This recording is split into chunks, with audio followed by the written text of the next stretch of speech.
പണ്ട് പണ്ട് ഒരു മലയുടെ താഴ്വരയിൽ വനത്താൽ ചുറ്റപ്പെട്ട ഒരു ഗ്രാമമുണ്ടായിരുന്നു. അതൊരു അത്ഭുത ഗ്രാമമായിരുന്നു. അവിടുത്തെ ഗ്രാമവാസികൾ ഒരു വനദേവതയെ ആരാധിച്ചിരുന്നു.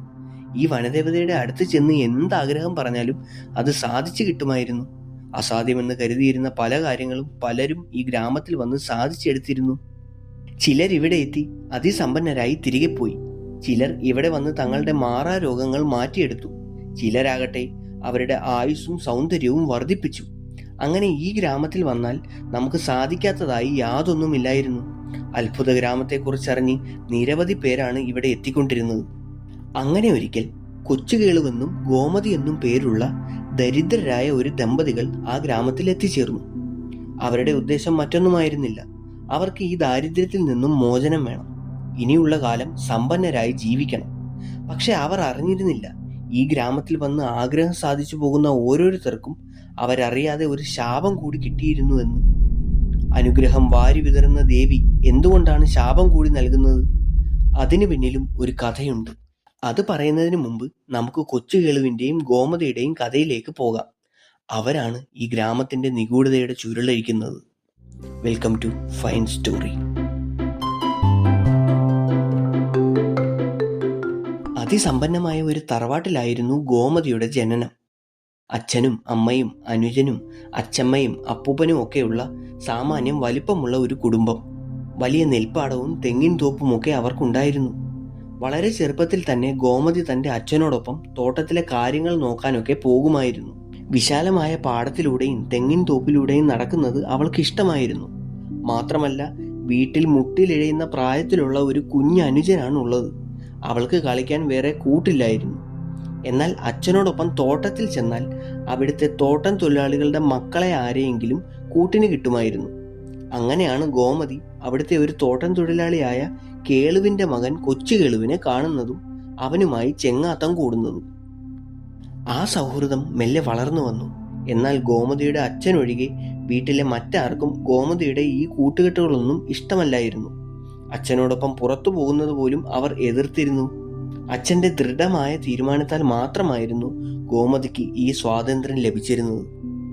അങ്ങനെ കാലങ്ങൾ കടന്നുപോയി. ഗോമതിയുടെയും കൊച്ചുകേളുവിൻ്റെയും സൗഹൃദം മെല്ലെ പ്രണയമായി വളർന്നു. ഗോമതിയുടെ അച്ഛന് ഇരുവരുടെയും പ്രണയത്തെപ്പറ്റി സംശയമുണ്ടായിരുന്നെങ്കിലും അദ്ദേഹം അവരെ അകറ്റാൻ ശ്രമിച്ചിരുന്നില്ല. കാരണം അയാൾ തൻ്റെ മകളെ അത്രയേറെ സ്നേഹിച്ചിരുന്നു. എന്നാൽ ഈ സമാധാനാന്തരീക്ഷം അധികം നാൾ നിലനിന്നില്ല. ഒരു ദിവസം തോട്ടത്തിൽ നിന്നും തേങ്ങ ചന്തയിൽ എത്തിച്ച് കച്ചവടം ചെയ്യാൻ ഗോമതിയുടെ അച്ഛനും കേളുവുമായി ഒന്നിച്ചു പുറപ്പെട്ടു. എന്നാൽ യാത്രാമധ്യേ അവർ സഞ്ചരിച്ചിരുന്ന വള്ളം ഒരു കാറ്റിൽപ്പെട്ട് കായലിൽ മുങ്ങി ഇരുവരും മരണപ്പെട്ടു. ഗോമതിയുടെ തറവാട്ടുകാർ എല്ലാ കുറ്റവും കേളുവിൻ്റെ മേൽ ചാരി. കേളു കാരണമാണ് ഗോമതിയുടെ അച്ഛൻ മരിച്ചതെന്ന് അവർ പറഞ്ഞു. കൊച്ചുകേളുവിനെ തോട്ടത്തൊഴിലിൽ നിന്നും പറഞ്ഞുവിട്ടു. ഗോമതിയെ പിന്നീട് ഒരിക്കലും ആ തറവാടിന് പുറത്തേക്ക് അവർ വിട്ടില്ല. പാവം കൊച്ചുകേളു, അവൻ അച്ഛൻ മാത്രമായിരുന്നു ഉണ്ടായിരുന്നത്. ഇപ്പോൾ അവൻ അവൻ്റെ കൊച്ചു കുടിലിൽ പട്ടിണിയിലാണ് കഴിയുന്നത്. ഗോമതി ആവട്ടെ തറവാട്ടിൽ പുറം ലോകം കാണാതെ കൂട്ടിലടച്ച ഒരു തത്തയെപ്പോലെ വിഷമിക്കുകയാണ്. അങ്ങനെ ഒരു ദിവസം ഗോമതി തൻ്റെ തറവാട് വിട്ട് കൊച്ചുകേളുവിൻ്റെ കുടിലിലേക്ക് ചെന്നു. ഗോമതിയെ കണ്ട് കൊച്ചുകേളു ഒരുപാട് സന്തോഷിച്ചു. എന്നാൽ ഗോമതിയുമായി ഇവിടെ തങ്ങുന്നത് പന്തിയല്ലെന്ന് അവൻ അറിയാമായിരുന്നു. ഏതു നേരത്തും ഗോമതിയുടെ വീട്ടുകാർ ഇവിടെ വരാം. അങ്ങനെ ആ രാത്രി തന്നെ കൊച്ചുകേളു ഗോമതിയുമായി ആ നാട് വിട്ടു. ദിവസങ്ങളോളം നീണ്ട യാത്രയ്ക്ക് ശേഷം ഇരുവരും ഒരു ഒറ്റപ്പെട്ട ഗ്രാമത്തിൽ എത്തിച്ചേർന്നു. അകലെ അകലെയായി വളരെ കുറച്ച് വീടുകൾ മാത്രമേ അവിടെ ഉണ്ടായിരുന്നുള്ളൂ. എന്നാൽ ആ ഗ്രാമവാസികൾ സഹായിക്കാൻ മനസ്സുള്ളവരായിരുന്നു. അവർ ഗോമതിക്കും കൊച്ചുകേളുവിനും താമസിക്കാൻ ഒരു ചെറിയ മൺവീട് നൽകി. കൊച്ചുകേളുവിനെ അവർ തങ്ങളുടെ കൃഷിയിടത്ത് പണി ചെയ്യാൻ കൂടെ കൂട്ടുകയും ചെയ്തു. അങ്ങനെ അവരിരുവരും ആ ഗ്രാമത്തിന്റെ ഭാഗമായി തീർന്നു. മാത്രമല്ല, അപരിചിതരായ തങ്ങളെ സഹായിച്ച ആ ഗ്രാമവാസികളോട് അവർ ഇരുവരും എന്നും കടപ്പാട് കാത്തു സൂക്ഷിച്ചിരുന്നു. അങ്ങനെ കാലങ്ങൾ കടന്നുപോയി. ഇരുവരും ആ ഗ്രാമത്തിന്റെ ഭാഗമായി മാറി. ഇപ്പോൾ ആ ഗ്രാമവാസികളിൽ എല്ലാവരോടും അവർ നല്ല ആത്മബന്ധത്തിലാണ്. കൊച്ചുകേളു ദിവസവും കൃഷിപ്പണിക്ക് പോയി പട്ടിണി മാറ്റാനുള്ള വക കണ്ടെത്തുമായിരുന്നു. ഗോമതിയാകട്ടെ വീട്ടിലെ കാര്യങ്ങൾ നോക്കി അവിടെ ഇരിക്കും. തനിച്ചിരുന്ന് മടുക്കുമ്പോൾ അവൾ മറ്റു വീട്ടുകളിലെ സ്ത്രീകളുമായി സംസാരിച്ചിരിക്കാറാണ് പതിവ്. അതിനാൽ തന്നെ ആ ഗ്രാമത്തിലെ ഏതാണ്ട് എല്ലാ വീടുകളിലും ഗോമതി പോയിട്ടുണ്ടായിരുന്നു.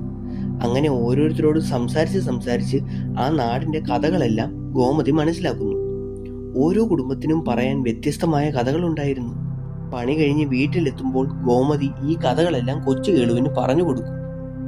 അങ്ങനെ ഒരിക്കൽ കൃഷിപ്പണി കഴിഞ്ഞ് തിരികെ വീട്ടിലെത്തിയ കൊച്ചു കേളുവിനെ കാത്തിരുന്നത് ഞെട്ടിക്കുന്ന ഒരു വാർത്തയായിരുന്നു.